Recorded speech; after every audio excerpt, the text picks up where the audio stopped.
तो नमस्कार दोस्तों, आज आरबीएल बैंक लिमिटेड ने अपने Q2 के रिजल्ट्स को पब्लिश कर दिया है और आपको बता दें अच्छे रिजल्ट्स आए हैं। बैंक का रेवेन्यू भी इंक्रीज़ हुआ है और बैंक के प्रॉफिट भी इंक्रीज़ हुए हैं ईयर ऑन ईयर बेसिस पे। अगर हम बात करें नंबर्स की तो सबसे पहले चेक करते हैं बैंक का रेवेन्यू।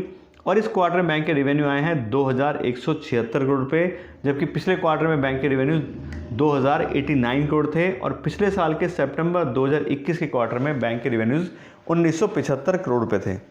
यहाँ पे देखें तो क्वार्टर क्वार्टर बेस पे बैंक के रेवेन्यूज़ में 4% ग्रोथ आई है और वहीं ईयर ऑन ईयर बेस पे देखें तो बैंक के रेवेन्यू में 10% की ग्रोथ आई है। तो अच्छे नंबर हैं, ठीक ठाक नंबर है, कोई दिक्कत वाली बात नहीं है। उसके बात करें बैंक के नेट इंटरेस्ट इनकम की तो इस क्वार्टर में बैंक की नेट इंटरेस्ट इनकम आ रही है 1065 करोड़ रुपये, जबकि पिछले क्वार्टर में 1027 करोड़ थी और पिछले साल के सितंबर 2021 के क्वार्टर में बैंक की नेट इंटरेस्ट इनकम 916 करोड़ रुपये थी। यहाँ पे देखें तो क्वार्टर बेस पे बैंक का नेट इंटरेस्ट इनकम 4% से इंक्रीज़ हुआ है और ईयर ऑन ईयर बेस पे देखें तो ये 16% से इंक्रीज़ हुआ है।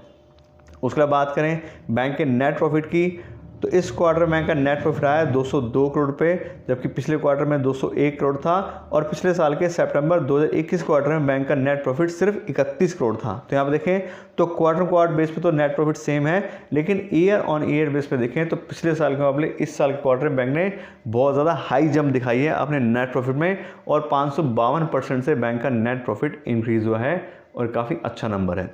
इसके बाद बात करें बैंक के अर्निंग पर शेयर की तो इस क्वार्टर में बैंक की अर्निंग पर शेयर आ रही है 3.36 रुपये और पिछले क्वार्टर में भी सेम ही थी 3.36 और पिछले साल के सितंबर 2021 क्वार्टर बैंक की अर्निंग पर शेयर थी 51 पैसा पर इक्विटी शेयर।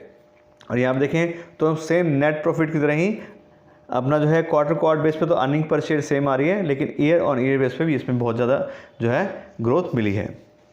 इसके अलावा बात करें ग्रॉस एनपीएस की तो इस क्वार्टर बैंक के ग्रॉस एनपीए आए हैं 3.80%, जबकि पिछले क्वार्टर में 4.08% थे और पिछले साल के सितंबर 2021 के क्वार्टर में बैंक के ग्रॉस एनपीए 5.40% थे। तो यहाँ पे देखें तो क्वार्टर बेस पे बैंक के ग्रॉस एनपीएस कम हुए हैं और ईयर ऑन ईयर बेस पे बैंक के ग्रॉस एनपीएस कम हुए हैं।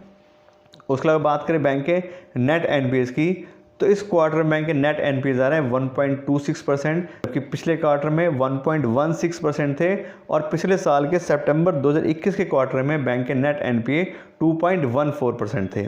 और यहाँ पे देखें तो क्वार्टर बेस पे देखें तो बैंक के नेट एनपीए इंक्रीज़ हुए हैं, लेकिन ईयर ऑन ईयर बेस पे देखें तो बैंक के नेट जो एनपीएस है उसमें कमी आई है। तो कुल मिलाकर हम बात करें रिजल्ट्स की तो अच्छे रिजल्ट्स कहे जाएंगे। बैंक का रेवेन्यू भी इंक्रीज़ हुआ है और ईयर ऑन ईयर बेस पे देखें तो बैंक ने बहुत ही अच्छा परफॉर्मेंस दिखा है। अब हम बात करें अपने उसकी कि हमें इस बैंक में इन्वेस्टमेंट अगर हमने किया हुआ है तो उसको क्या होल्ड करना चाहिए या सेल कर देना चाहिए, या अगर हम नया पैसा उसमें इन्वेस्ट करना चाह रहे हैं तो उसके बारे में हमें क्या करना चाहिए।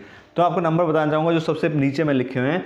इस बैंक के अंदर फॉरेन इंस्टीट्यूशनल इन्वेस्टर्स की 30% की होल्डिंग है और जो डोमेस्टिक इंस्टीट्यूशन इन्वेस्टर हैं उनकी भी 14% की यहाँ पे होल्डिंग है। तो बहुत ही अच्छा बैंक है क्योंकि अभी नए बैंक है, स्टार्टिंग है, इनके पास बहुत सारा अभी बिजनेस है करने के लिए, बहुत बड़ी मार्केट है ग्रो करने के लिए।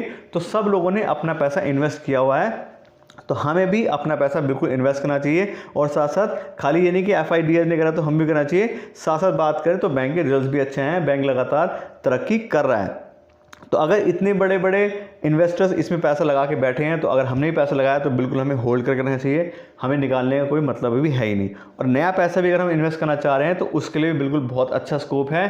बैंकिंग सेक्टर तो हमेशा चलने वाला ही है, अप डाउन ज़रूर आते रहते हैं, लेकिन अगर हम इन छोटे बैंकों में इन्वेस्ट करके रखेंगे तो आने वाले टाइम में यही बड़े बनेंगे और हमें बड़ा प्रॉफिट भी कमा के देके जाएंगे। तो इस तरह से आज के रिजल्ट्स के बारे में आपको डिटेल नॉलेज दे दी है। आशा करते हैं आपको वीडियो अच्छी लगी होगी। अगर आपको वीडियो अच्छी लगी हो तो उसको लाइक और शेयर ज़रूर कीजिएगा और साथ साथ मेरे चैनल को सब्सक्राइब कर लीजिएगा। Thank you so much.